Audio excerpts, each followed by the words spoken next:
الحمد لله. الحمد لله نحمده ونستعينه ونستغفره ونؤمن به ونتوكل عليه ونعوذ بالله من شرور أنفسنا ومن سيئات أعمالنا. من يهده الله فلا مضل له ومن يضلله فلا هادي له. ونشهد أن لا إله إلا الله وحده لا شريك له ونشهد أن سيدنا محمدا عبده ورسوله أرسله بالهدى ودين الحق ليظهره على الدين كله وكفى بالله شهيدا. خصوص على أفضلهم وخاتم النبيين محمد الأمين وعلى آله وصحبه أجمعين وصلى الله عليه وسلم تسليما كثيرا كثيرا. أما بعد، فأعوذ بالله من الشيطان الرجيم. بسم الله الرحمن الرحيم. رب اشرح لي صدري ويسر لي أمري واحلل عقدة من لساني يفقهوا قولي. رب يسر ولا تعسر وتمم بالخير وبك نستعين. آمین ثم آمین. پچھلا لیکچر کس کس نے سن لیا تھا؟ ہینڈ ریز کر کے بتائیے مجھے.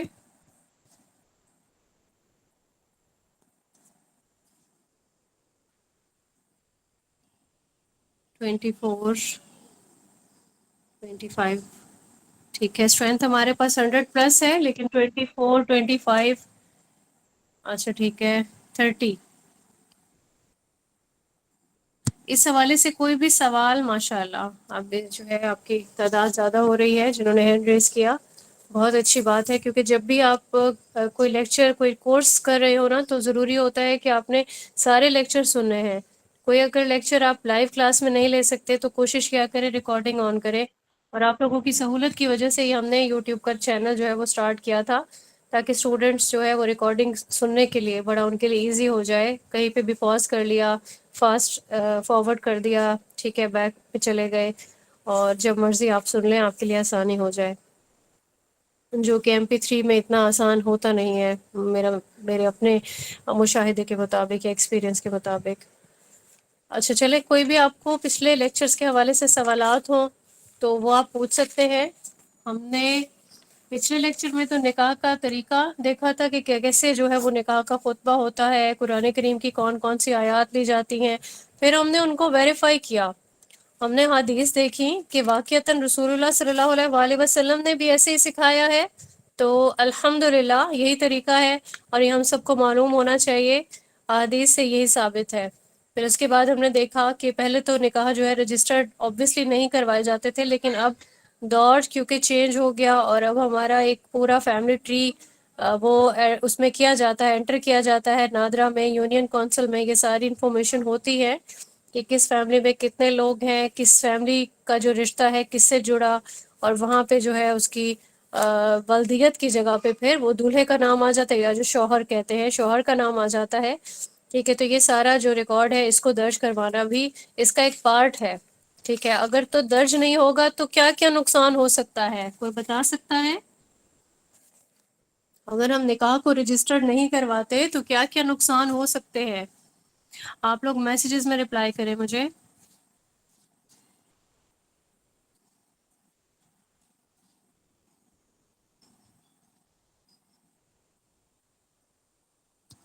کوئی ایک بھی جواب نہیں معلوم؟ مردم شماری؟ اچھا چلیں ٹھیک ہے. صدف کہہ رہی ہیں کہ معلوم نہیں. بالکل یہ بہت اچھا جواب ہے کہ اگر معلوم نہیں، مائنڈ میں نہیں آ رہا تو اس سے آپ کا نالج انکریز ہوتا ہے کہ انسان ایڈمٹ کر لے کہ ابھی مجھے اس کی جو ہے انفارمیشن ریکوائرڈ ہے، مجھے معلوم کرنا ہے اس بارے میں. ٹھیک ہے، ام کلثوم کا بہت ہی معصوم سا جواب آیا ہے کہ عمرہ کیسے کرے گی نا کوئی بھی خاتون. بہت اچھا جواب ہے. ٹھیک ہے، اور سمرین کہہ رہی ہیں کہ کوئی ثبوت نہیں ہوگا. سنویا کہہ رہی ہیں کہ کوئی پروف نہیں ہوگا نکاح ہوا ہے یا نہیں. بالکل. تو اولاد پہ اس طرح سے کوسچن مارک آ جائے گا کہ اولاد کس کی ہے، کیسے آ گئی دنیا میں. ٹھیک ہے، تو یہ والی چیز بھی ہے. ایک بہت اہم چیز ہے کہ وراثت کیسے ملے گی. بالکل افشاں آپ بھی ٹھیک کہہ رہی ہیں کہ ایویڈنس لاجیکلی ہونا چاہیے. دانیہ نے اس نقطے کو اٹھایا ہے. بہت خوشی ہو رہی ہے مجھے دانیہ، آپ کا جواب بالکل ٹھیک ہے، کیونکہ ہماری عورت جو ہے اس کو حق مہر سے بھی کمپنسیٹ کرتا ہے ہمارا دین. ٹھیک ہے، ہماری جو شریعت ہے، یعنی اتنا یہ پیارا دین ہے، عورت کو اکیلا نہیں چھوڑا. ٹھیک ہے، ہم نے اپنے آپ پہ مظلوم کا کیا ہوتا ہے، مظلوم، اس کا ایک لیبل لگایا ہوتا ہے. عورت ہے بیچاری، بیچاری، مطلب آل دا ٹائم ہماری آخری جو فیلنگ ہے نا وہ بھی یہی ہوتا ہے کہ ہم بیچارے، ہم اکیلے.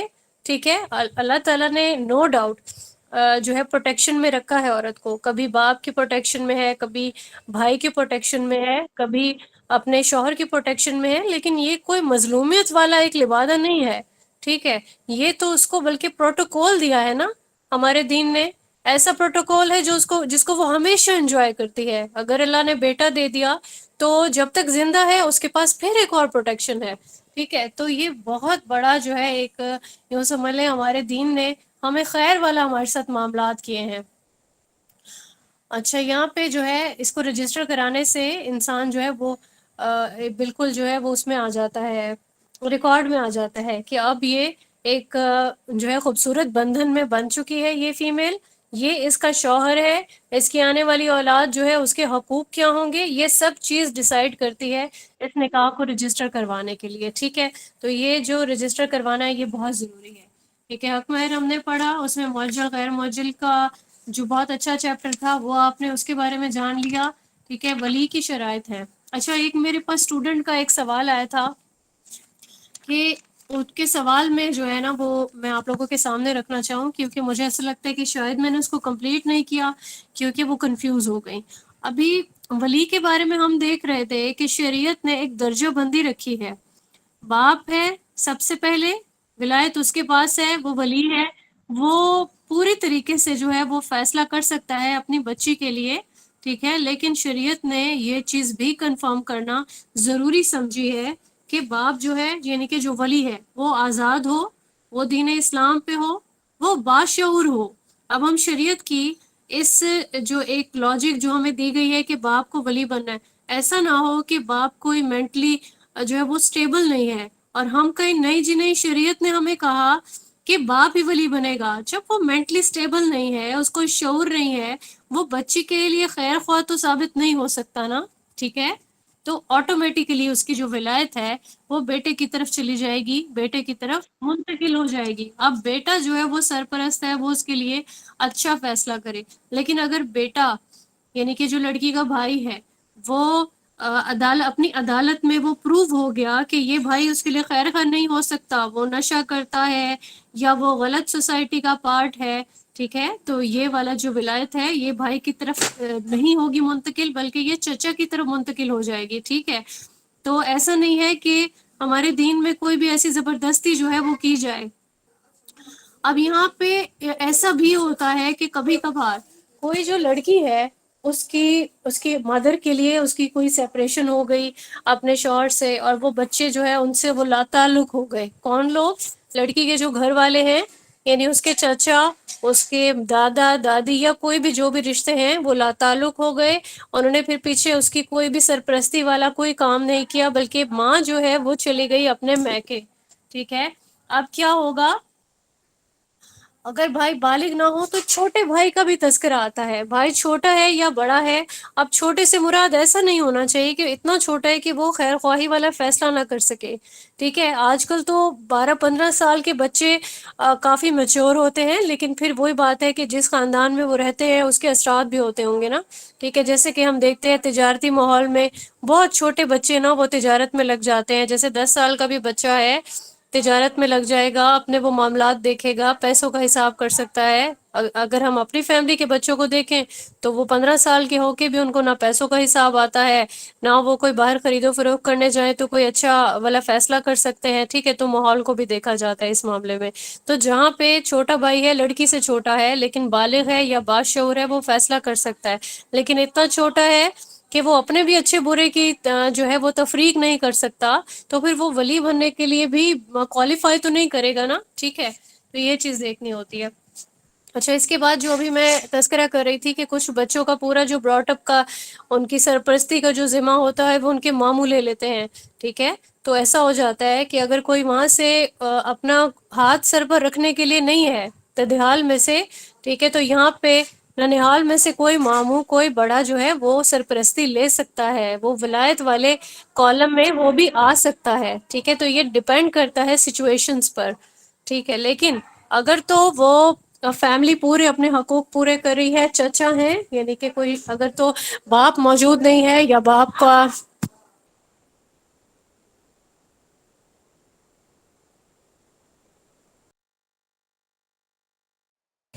تو جو باپ جو ہے نہیں ہے موجود اور یا ڈیتھ ہو جاتی ہے یا کوئی بھی مسئلہ ہے، تو یہ جو چچا ہیں وہ اپنی ذمہ داری بھی پوری کر رہے ہیں، لائک چچا بھی باپ کی طرح ہی ہوتا ہے نا، ٹھیک ہے؟ تو اس سلسلے میں کیا ہوگا، پھر چچا ہی ولی بنے گا یا جو تایا ہے وہی ولی بنے گا۔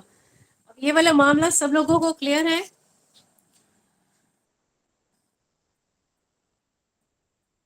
ماشاء اللہ، اب ہم آگے چلتے ہیں۔ آپ سب لوگ اپنے پاس نکال لیں سورہ نساء کی آیت نمبر 23۔ آج ہم انشاءاللہ محرمات عبدیہ پڑھیں گے، ٹھیک ہے؟ محرمات عبدیہ یعنی ایسے کون کون سے نکاح ہیں جو کہ حرام ہیں کسی بھی خاتون کے لیے، کسی بھی آدمی کے لیے کس عورت سے نکاح کرنا ہمیشہ ہمیشہ کے لیے حرام ہے یا پھر وقتی طور پر حرام ہے۔ اس کی تفصیل انشاءاللہ آج کے لیکچر میں ہم پڑھیں گے۔ اس کے لیے ہمارے پاس قرآن کریم میں جو ریفرنس ہے پوری تفصیل کے ساتھ موجود ہے، مطلب آپ دیکھیں کہ انسان کو پیار آ جاتا ہے کہ اتنی تفصیل سے بتایا گیا ہے، پوری ڈیٹیل بتائی گئی ہے، اور پھر ایک آدھ جو ہے وہ چیز وہ رسول اللہ صلی اللہ علیہ وسلم کی احادیث میں بھی اس کی ڈیٹیل موجود ہے، اس کو بھی انشاءاللہ ہم اسٹڈی کریں گے۔ اس کو ہم ٹرانسلیشن سے دیکھیں گے، ٹھیک ہے؟ ورڈ ٹو ورڈ ٹرانسلیشن دیکھ لیں اس کی، تاکہ ہمیں جو ہم سمجھنا چاہ رہے ہیں اس آیت میں وہ ہم سمجھ پائیں۔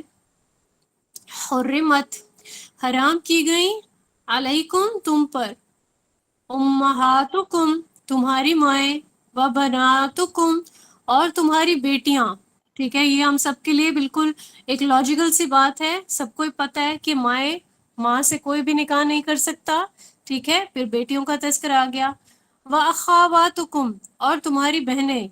اب یہاں پہ ایک عام انسان کے مائنڈ میں آتا ہے کہ ایسا تو روٹین میں ہوتا بھی نہیں ہے، ٹھیک ہے؟ لیکن جب ہم اپنے معاشرے میں کچھ ایسے کیسز دیکھتے ہیں کہ خدا نہ خواستہ کبھی کسی باپ کی جو ہے وہ بری نظر بیٹی پر ہے یا کچھ بھی، تو یہ جھنجھوڑنے والی آیت ہے، ٹھیک ہے؟ یہ چیز جو ہے یہ آپ کے لیے ایک حرام کام ہے کہ آپ اس نظر سے بھی دیکھیں۔ آیت کے اگلے حصے میں فرمایا جا رہا ہے وَعَمَّاتُكُمْ، یہ جو امی ہوتا ہے، ٹھیک ہے، یعنی عین میم، یہ چچا کو کہتے ہیں، لیکن جو عماتکم یعنی کہ تمہاری پھوپھیاں، یہ پھوپھوں کے بارے میں آ رہا ہے، وَخَالَاتُكُمْ یعنی جو ماں کی بہن ہے اس کو خالہ کہتے ہیں، خالائیں تمہاری، وَبَنَاتُ الْأَخِي یہ جو اخ ہوتا ہے، اخن یہ بھائی ہوتا ہے، اور وَبَنَاتُ أَخِي یعنی کہ گرامر والے اس کو سمجھ رہے ہوں گے، مرکب اضافی ہے، اور یہ بھائی کی کیا ہوگی؟ بیٹی ہوگی، اور بھائی کی بیٹی کو کیا کہا جاتا ہے؟ بھتیجی۔ اس کے بعد آتا ہے وَبَنَاتُ الْأُخْتِ اگین مرکب اضافی، یہ جو بہن ہے اس کی بیٹی کیا کہا جاتا ہے؟ بہن کی بیٹی کو بھانجی، ٹھیک ہے؟ تو کوئی بھی ان رشتوں کے ساتھ نکاح نہیں کر سکتا، یہ رشتے حرام ہیں۔ آگے کیا فرمایا جا رہا ہے؟ وَأُمَّهَاتُكُمْ اور تمہاری مائیں، اللاتی جنہوں نے اردانکم تمہیں دودھ پلایا، ٹھیک ہے؟ رضاعت کا جو معاملہ ہو گیا جس کے ساتھ، وہ بھی ماں میں کنورٹ ہو جاتی ہے، ٹھیک ہے؟ اور پھر کیا ہوگا؟ وَأَخَوَاتُكُمْ اور تمہاری بہنیں، من الرضاعتی دودھ شریک، یعنی جس خاتون سے آپ نے دودھ پیا اس کا آپ کے ساتھ ماں کا رشتہ ہو گیا، پھر اس خاتون کے جتنے بھی بچے ہوں گے بہن بھائی وہ کیا ہو جائیں گے؟ وہ دودھ شریک ہو جائیں گی۔ وَأُمَّهَاتُ نِسَائِكُمْ اور تمہاری عورتوں کی مائیں، تمہاری عورتوں کی مائیں کون بتائے گا کیا ہوتی ہیں عورتوں کی مائیں؟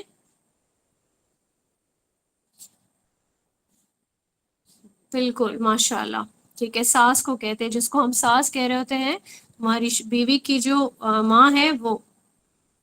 اس کے بعد ہے وربائی بکم ربیبا، ٹھیک ہے، یعنی تمہاری بیٹی اللاتی جو کہ فی حجورکم تمہاری پرورش میں، من نسائکم تمہاری بیبیاں، اللاتی جن سے دخل تم نے صحبت کی، بہننا ان سے، فائن پس اگر لم تکونو دخل تم نے نہیں کی صحبت، بہننا ان سے، فلا جناح تو کوئی گناہ نہیں، علیکم تم پر، وحلائلو اور بیویاں، ابنائکم تمہارے بیٹے، الذین ومن اصلابکم جو تمہاری پشت سے، ان کو کہا جاتا ہے سلبی بیٹے، ٹھیک ہے، سواد سے سلبی بیٹا یعنی سگا بیٹا.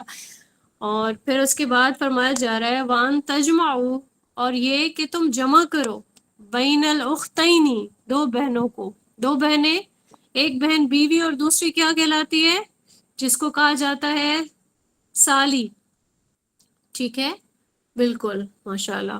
تو ان کو بھی جمع نہیں کیا جا سکتا، دو بہنیں اکٹھی. الا ما مگر جو قد سلفا پہلے گزر چکا، ان اللہ کان غفور الرحیمہ بے شک اللہ ہے بخشنے والا، مہربان. ٹھیک ہے، تو پوری جو ٹرانسلیشن ہے ورڈ ٹو ورڈ ہم نے دیکھی ہے، تاکہ ہر ایک رشتے کے بارے میں ہم اس کو پڑھیں. اب کیا ہوگا کہ ہم اس کی پوری ڈیٹیل انشاءاللہ پڑھیں گے. سٹارٹ سے اس کو سٹارٹ کرتے ہیں.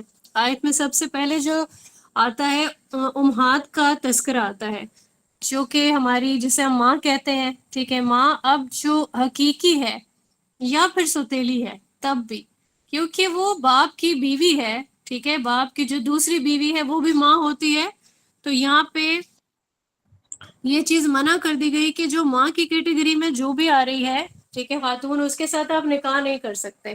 اور یہ چیز حدیث میں پھر اگین ویریفائی حدیث سے ہم کر سکتے ہیں کہ اگر کسی نے اپنی سوتیلی ماں کے ساتھ نکاح کیا تو اس کا سر میرے پاس لے آؤ، ٹھیک ہے. اب یہاں پہ یہ اتنی سختی کی ریزن کیوں ہے، کیا ضرورت پیش آئی ہوگی؟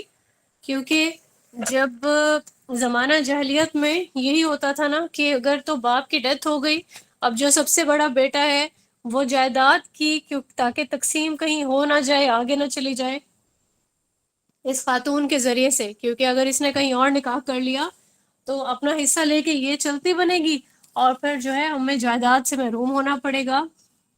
تو وہ کیا کرتے، اپنی سوتیلی ماں سے یا اپنی جو بھی، ڈیفینیٹلی سوتیلی ماں ہی زیادہ تر ہوتی ہوگی، باپ کی جو بھی بیویاں ہوتی تھی ان کے ساتھ نکاح کر لیا کرتے تھے. تو یہ بھی ایک بہت برا جو ہے ایک رشتہ ہے، حرام رشتہ ہے، اس کو ٹوٹلی جو ہے اس سے منع کیا گیا ہے. اسی طریقے سے پھر جو ہے وہ رضائی ماں کا تذکرہ آتا ہے کہ جس بچے نے دودھ پیا ہو، ٹھیک ہے، تو وہ اس کے ساتھ بھی ماں والا رشتہ ہو جاتا ہے، تو اب کیا ہوگا، نکاح نہیں ہو سکتا. پھر آتا ہے بنات، یعنی کہ بیٹی، بیٹی کے ساتھ نکاح نہیں کیا جا سکتا، یہ بھی ہمیشہ کے لیے ایک حرام رشتہ ہے. اب یہاں پہ ایک اور سوال بھی اٹھتا ہے، کیونکہ اگر کوئی عورت ایسی ہے کہ جس کے پاس اپنے پہلے سے بچے ہیں اور پھر وہ کسی اور آدمی کے ساتھ جا کے شادی کرتی ہے، اب اس کے پاس اس کی جو بیٹی ہوگی وہ بھی اس کے شوہر کے لیے حرام ہے، یہ بھی باپ والا رشتہ ہو جاتا ہے، ٹھیک ہے. تو یہ بھی محرمات میں آتا ہے. سوتیلے باپ کے لیے جو اس کی اولاد ہوگی اس کی بیوی کی، وہ محرمات میں آتی ہے، ٹھیک ہے. اس کے بعد پھر آتا ہے اخت کا ہم نے نام پڑھا، ذکر پڑھا، اخوات یعنی حقیقی جو بہن ہے، وہ باپ کی طرف سے ہو یا ماں کی طرف سے ہو. جیسے سوتیلی بہن ہوتا ہے نا کہ ایک آدمی نے دو شادیاں کر لی اور پھر اس کے بعد جو دوسری آپس میں جو بہن بھائی ہیں وہ کہتے ہیں کہ ہم step brothers and step sisters ہیں، ٹھیک ہے، اس کیس میں بھی. اور پھر اگر کسی ایسا بھی ہوتا ہے کہ ایک عورت اپنے جو بچے اس کے وہ آ گئے اپنے مطلب نئے شوہر کے پاس لے آئی، ٹھیک ہے، تو اب بھی یہ سوتیلے والا ہی رشتہ ہوگا، ٹھیک ہے. تو یہاں پہ ان کے ساتھ بالکل نہیں، یہ تو بہن بھائی والا رشتہ ہو جاتا ہے نا عظما، ٹھیک ہے. اس پہ پھر اس کے بعد ڈیٹیل اس کی بھی دیکھیں گے انشاءاللہ ہم. یہ محرمات میں آ رہے ہیں، ٹھیک ہے، یعنی آپ اس کے ساتھ آپ شادی نہیں کر سکتے. تو جو محرمات میں آتے ہیں ان کے ساتھ جو ہے ایک جائز قسم کا پردہ کیا جاتا ہے، یعنی آپ اپنے آپ کو کورڈ رکھو، چہرہ جو ہے وہ اس کے لیے جو ہے وہ آپ کو چھوٹ دی جاتی ہے. جیسے کہ اب ہمارے باپ، ہمارے بھائی، یہ سارے بھی ہمارے محرم ہیں نا، لیکن ان کے سامنے بھی ہم کھلے عام اس طرح سے تو نہیں پھر سکتے کہ بغیر دوپٹے کے اور بغیر کچھ بھی ارینجمنٹ کیے آپ ایسے ہی پھر رہے ہوں. ٹھیک ہے، تو آنا ایسے تمیز سے آنا یہ تو محرمات کے ساتھ بھی جائز ہے. صرف شوہر کے لیے ہی چھوٹ ملی ہوئی ہے کہ اس کے ساتھ آپ بے حجاب بیٹھ سکتے ہیں. اماتکم، یہ جو پھپھو ہے، ٹھیک ہے، پھپھو کے ساتھ بھتیجا جو ہے وہ نکاح نہیں کر سکتا. یہ نکاح بھی محرمات عبدیہ میں آتا ہے، یعنی ہمیشہ کے لیے پھپھو جو ہے وہ حرام ہے اس کے ساتھ نکاح کرنا. سیم اسی طریقے سے خالاتکم، یعنی کہ آپ کی ماں کی جو بہن ہے، پھپھو ہوتی ہے آپ کے باپ کی بہن، ٹھیک ہے، خالہ ہوتی ہے ماں کی بہن. اب ہمارے پاس حدیث جو ہے، خالہ جب آپ لکھیں تو حدیث آتی ہیں، اور خالہ جو ہے وہ بھی ماں کا درجہ جو ہے اس کو دیا گیا ہے ایک حدیث میں، اس کو آپ سرچ کر سکتے ہیں. پھر اس کے بعد آتا ہے بھائی کی بیٹی، یعنی کہ کوئی اگر حقیقی بھائی ہے اور اگر کوئی سوتیلا بھائی ہے، یعنی ماں کی طرف سے ہے یا پھر باپ کی طرف سے ہے، ٹھیک ہے، سوتیلے باپ کی طرف سے یا سوتیلی ماں کی طرف سے، جب بھتیجی والا رشتہ آ جاتا ہے تو کیا ہوگا؟ سب کے ساتھ یہ نکاح حرام ہو جائے گا. ایون جو آپ کی رضائی جو بھائی کی بیٹی ہے اس کے ساتھ بھی یہ نکاح نہیں کیا جا سکتا.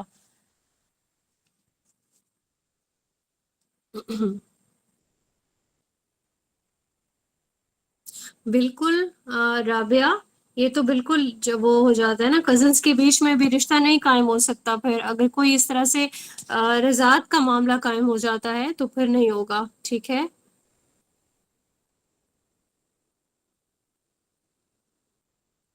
نہیں امرین، ایسا نکاح بھی نہیں ہو سکتا. آگے اس کو بھی دیکھتے ہیں انشاءاللہ. پھر اس کے بعد بھانجی کا نام آتا ہے، یعنی کہ بہن کی بیٹی. آپ کی جو بہن کی بیٹی ہوگی وہ بھانجی کہلائے گی، اس کے ساتھ بھی نکاح حرام ہے.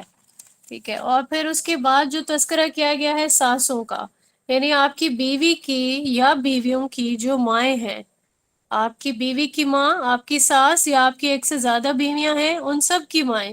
اب جو داماد ہے نا، وہ اپنی ساس سے نکاح نہیں کر سکتا، اور یہ بھی ہمیشہ کے لیے.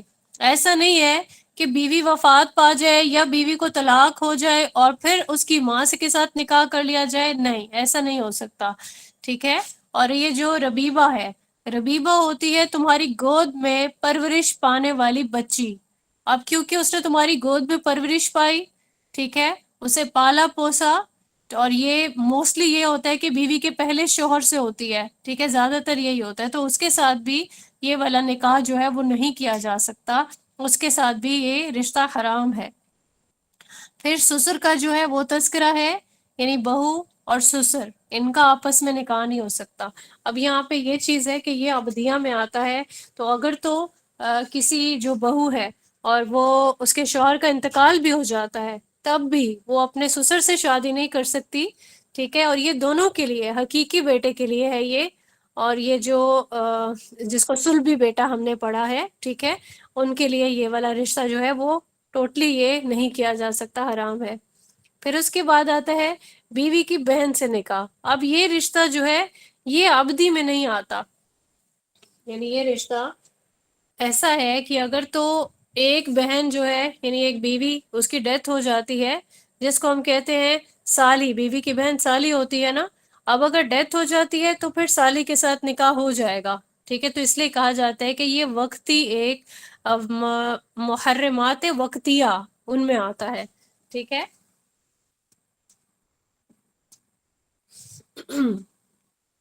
جی جویریہ، اڈاپٹیڈ بیٹی بھی تو آپ کی گود میں پرورش پائے گی نا، آپ نے اس کو بیٹی کا درجہ دیا. اس پہ لیکن پھر مزید ڈیٹیل بھی اس کی دیکھنی ہوگی انشاءاللہ. میں آپ کو اس کا پھر کسی حدیث کے تھرو جواب دوں گی انشاءاللہ. اچھا، یہاں پہ پھر ہم سالی کی بات کر رہے تھے. ایسا ہوتا ہے کہ بیوی اگر اس کو طلاق دے دی جائے تو پھر کیا ہوگا؟ پھر سالی سے شادی ہو سکے گی، جیسے کہ حضرت عثمان غنی رضی اللہ تعالیٰ عنہ کے کیس میں ہوا تھا. انہوں نے رسول اللہ صلی اللہ علیہ وآلہ وسلم کی دو بیٹیوں کے ساتھ نکاح کیا تھا، حضرت رقیہ رضی اللہ تعالیٰ عنہ اور حضرت ام کلثوم رضی اللہ تعالیٰ عنہ. ان کے ساتھ ہوا تھا یہ نکاح، لیکن ایک جو ہے وہ فوت ہو گئی تھی ایک بیٹی اور اس کے بعد پھر دوبارہ دوسری سے یہ والا نکاح ہوا تھا. اب یہاں پہ اور بھی کچھ کیسز ہیں. ٹھیک ہے.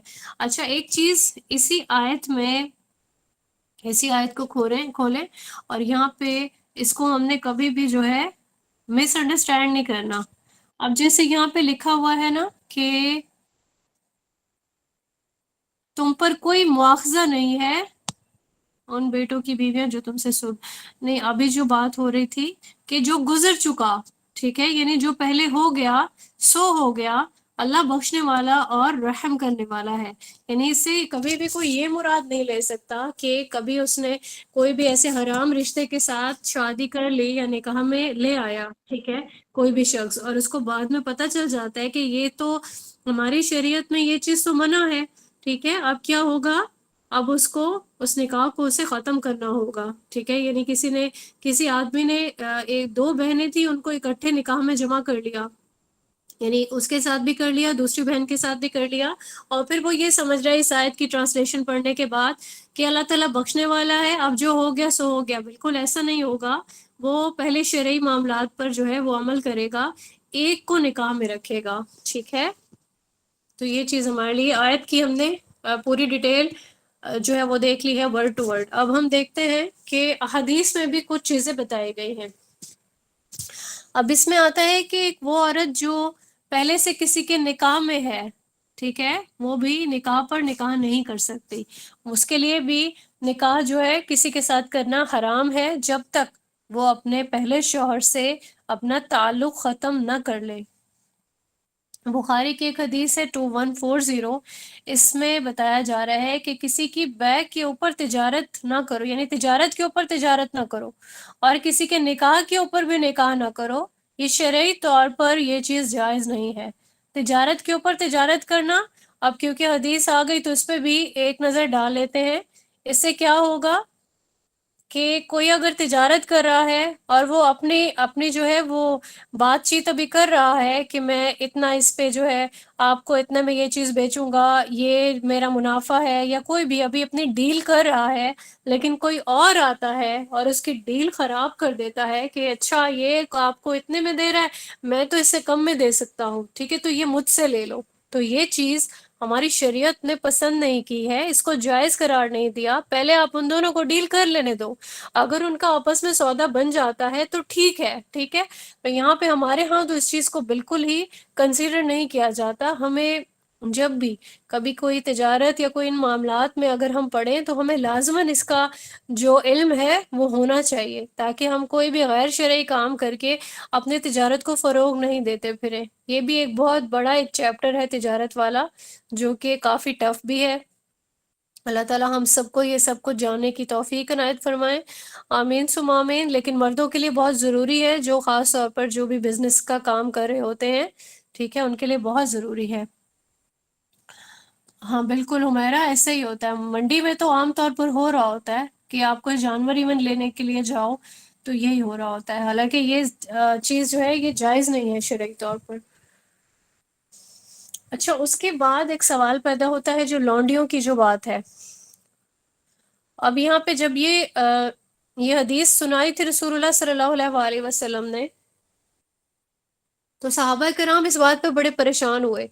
انہوں نے پوچھا رسول اللہ صلی اللہ علیہ وآلہ وسلم سے کہ ہم نے جب جنگیں لڑیں، ٹھیک ہے، اور مال غنیمت میں ہمیں لونڈیاں بھی ملیں. آپ لوگوں کو پتہ ہے نا کہ لونڈیاں کیا ہوتی ہیں، جو خاص طور پر بیچ دی جائیں، ٹھیک ہے. ماشاء اللہ افشاں، آپ لوگوں کو پتہ ہے. اور پھر آفرین سسٹر نے بہت اچھے سے اس کو ایکسپلین کیا تھا اپنے کورس میں، تو مجھے لگتا ہے کہ آپ کا اس بارے میں کانسیپٹ کلیئر ہے. لیکن اگر کوئی یہاں پہ نیا ہے تو اس کے لیے میں تھوڑا سا ریوائز کرواتی چلوں کہ جب بھی جنگیں ہوتی تھی تو مسلمانوں کو جو فاتح جو ٹیم ہوتی ہے نا، اس کے حصے میں سارا مال آ جاتا ہے، ٹھیک ہے. تو جو مسلمانوں کے حصے میں جو مال آتا اور وہ فتح پا لیتے تو اس مال کو مال غنیمت کہا جاتا ہے.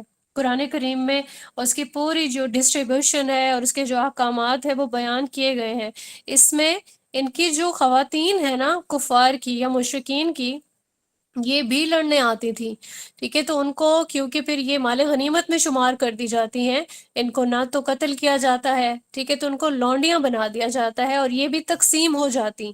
ٹھیک ہے، تو تقسیم ہونے کے بعد کیا ہوتا، جو صحابہ کرام تھے ان کے حصے میں بھی آتی تھی، ٹھیک ہے، تو پھر کیا ہوتا، صحابہ کرام نے سوال کیا کہ اب تو کیونکہ ان کے تو جو شوہر ہیں وہ موجود ہیں، ٹھیک ہے، یعنی کوئی شوہر ایسے جو قیدی بنا لیے جاتے یا پھر وہ وہاں سے فرار ہو جاتے یا کچھ بھی معاملات ہوتے، تو ان کے شوہر تو موجود ہیں، اب ان کے ہوتے ہوئے ہم ان سے کیا ہم نکاح کر سکتے ہیں اور مجامعت کر سکتے ہیں، اور کیونکہ یہ لونڈیاں حلال کنسیڈر ہوتی ہیں نا، تو مجامعت ان سے کی جا سکتی ہے، ان سے جو ازدواجی تعلق ہے وہ جس کے بھی حصے میں آئے گی اس کے ساتھ وہ قائم کر سکتا ہے۔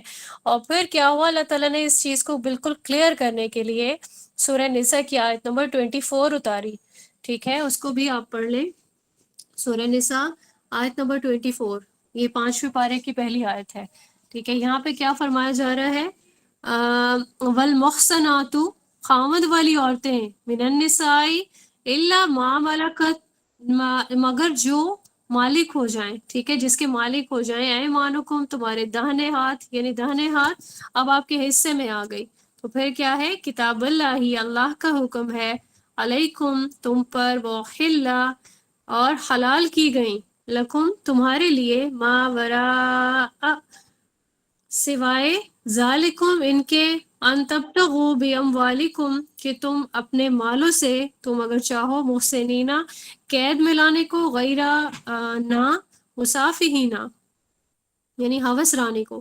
اب یہاں پہ اس کو با محاورہ پڑھ لیں، ٹھیک ہے، وہ کیا ہوگا کہ جو عورتیں تم پر حرام ہیں اور جو کسی دوسرے کے نکاح میں ہیں، ٹھیک ہے، محسنات، البتہ ایسی عورتیں اس سے مستثنیٰ ہیں جو جنگ میں تمہارے ہاتھ آئیں۔ اب یہ عورتیں، جو پہلا سنٹینس ہے نا، وہ عورتیں تم پہ حرام کر دی گئی ہیں، اب یہ مومن عورتوں کے بارے میں بات کی گئی ہے، لیکن جو جنگ میں آپ کے پاس آ جائیں تو یہ اللہ کا قانون ہے جس کی پابندی تم پر لازم کر دی گئی ہے۔ اس کے ماں سوا جتنی عورتیں ہیں انہیں اپنے اموال کے ذریعے سے حاصل کرنا تمہارے لیے حلال کر دیا گیا ہے۔ اچھا، یہاں پہ رک کے مجھے بتائیں یہ کون سے اموال ہیں جن کے ذریعے سے حلال ہو جاتی ہیں خواتین؟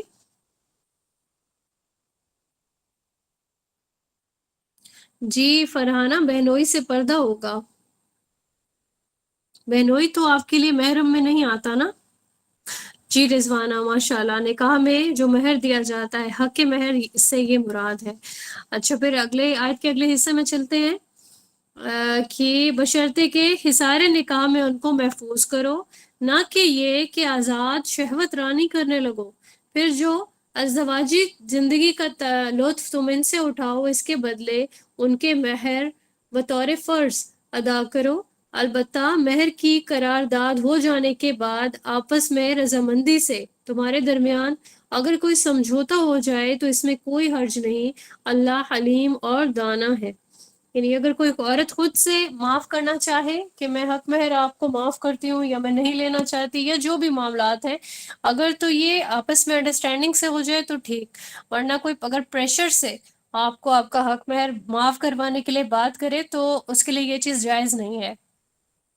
تو یہاں پہ لونڈیوں کا جو مسئلہ ہے وہ حل ہو گیا اس آیت کے ذریعے سے کہ لونڈیاں تمہارے لیے حلال ہیں، ٹھیک ہے، لونڈیوں کے علاوہ جتنے بھی چیزیں ہیں وہ حرام ہیں، لیکن لونڈی کیونکہ حصے میں آئی ہوئی ہے وہ آپ کے ساتھ جو ہے آپ اس کے ساتھ تعلق قائم کر سکتے ہیں۔ اب یہاں پہ ایک اور جو ہے وہ بھی معاملہ ہے کہ لونڈی کے کیونکہ معاملات جو ہیں وہ حق مہر والے بھی نہیں ہوتے، ٹھیک ہے، اور اس کے جو نان و نفقہ وغیرہ ہوتا ہے اس کے بھی بہت ریلیکسیشن والے معاملات ہیں، ٹھیک ہے، تو کوئی اگر ایسا بھی چاہتا کہ اس لونڈی سے میں نکاح کر لوں تو کیا کرنا ہوتا ہے، اس کو پہلے تو اس کو آزاد کرے، ٹھیک ہے، آزاد کرنے کے بعد پھر اسے حق مہر کے ساتھ اس کے ساتھ نکاح کرے تو یہ نکاح بالکل کیا جا سکتا ہے۔